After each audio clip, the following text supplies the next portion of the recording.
Okay, good morning, everybody. Hope everybody's well. Happy Tuesday. Thanks so much for joining us. Yesterday we spoke about this idea of the sacrifice, the ask. I think this is a really big deal in corporate America. I'm sure it's a big deal everywhere. We all feel it. I feel it. I don't like asking for things. I hate asking for things. Really. Really. Sacrifice. Even your own feelings sometimes in order to not stagnate. Where does this come from? So I want to delve into this concept called mimetic desire. You've heard this concept before. I believe it comes from Rene Girard, I think. Mimetic desire. And the theory behind mimetic desire is that your desires come from that which you imitate. Right? Let's break this down for a few minutes and then we can really talk it through. So a baby comes into this world, okay, with nothing, right? What does a baby have? It's got just potential. Baby doesn't know anything. So it knows a little bit, right? It knows how its mom sounds, believe it or not, more than we think. Like the baby knows the intonation of mom's voice.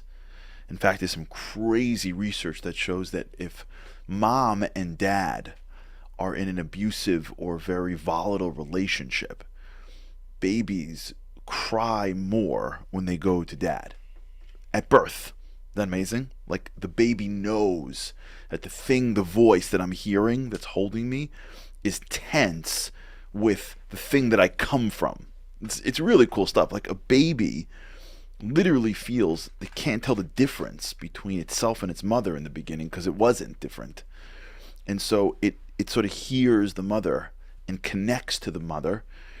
And that's why we tried this with one of our children, I remember which one, where we sang it one song like a lot while it was, in utero, and then afterwards sang the song again, and it sort of, it reacted differently.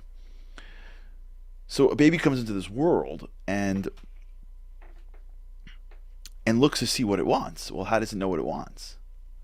Right? So the kid gets a little older and it sits in his high chair, and his brother has chocolate, and the baby starts reaching for it. Well, how does it know it wants chocolate? It knows it because someone else has it. How does it know it doesn't want something? Because someone else makes a face. Right? And you go to school, and when you're in school, you loved playing, doing math. You were that kid that loved math. Right? And so you're at home and your parents are freaking out that you do math at at 5 years old. And you're loving the attention and everyone loves you and you're the firstborn and you do math and they already signing you up for genius programs. Then you get to school and your friends that's so geeky. We don't do math. We play football. You know what happens that night? The kid comes home and you know what he wants to do? He wants to play football. What? How? And I thought he wanted to do math. No, you see, the first day maybe he does want to play football, right? But after a while, if he can play football, he'll play football, right? And if he goes to a school where they don't play football, they play soccer, and they think that football is with your feet, which is what I get from my Latin American friends, which I don't still understand. But he's not going to play American football. He'll play soccer. He'll want to play soccer.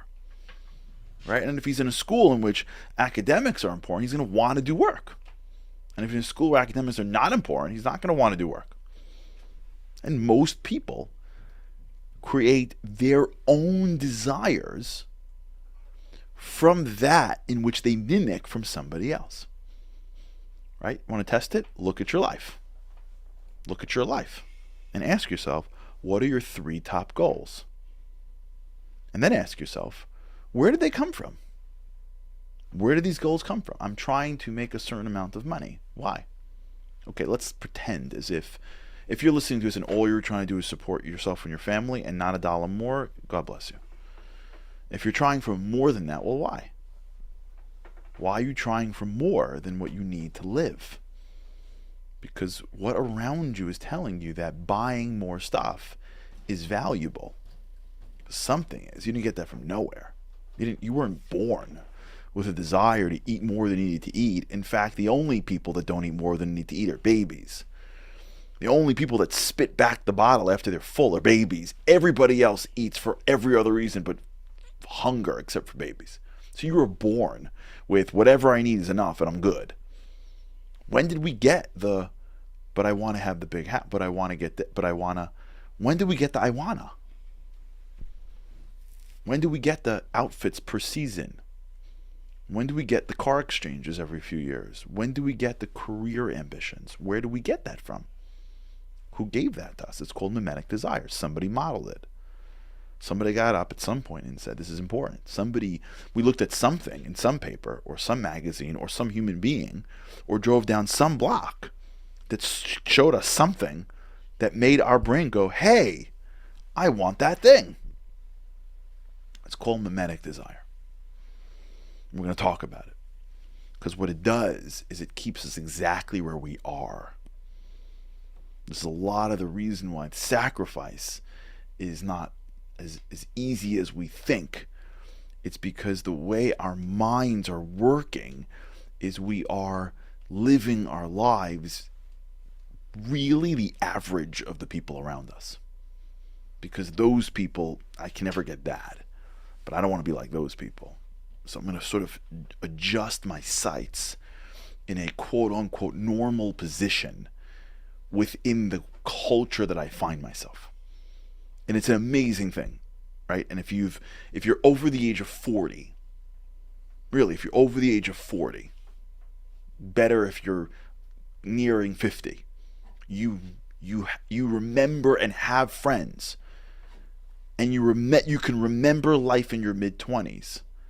And you can think of all of your friends that you had in your mid-20s, and you can look at their lives 30 years later, and you could actually trace, if you knew them intimately enough, where everyone's different right now. I see this all the time. I have my friends in my 20s. Where they are now in our 40s, they're in a different place. For what reason? Because the average of their friends, their mimetic desires, their models, their exposures were even subtly different than somebody else. So for one person, their exposure is a certain level of income.